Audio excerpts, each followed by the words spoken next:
Maar bijna scheurbuik niet voordat we hier kwamen. En vanmorgen vroeg, ik weet niet hoe laat het was precies, hoorde ik opeens geknor aan boord.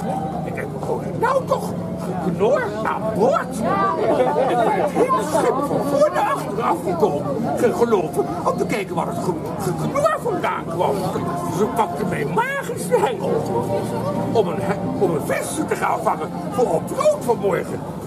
Maar ik heb van alles gevangen, behalve een visje. Maar er was iets heel bijzonders bij. Het was zo magisch. Je raadt nooit wat het was.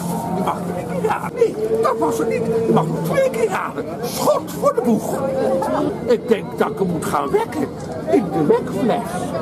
Hallo, wakker worden! Een Dordrechtse hersenkronkel. In een wekfles. Is dat niet een geweld?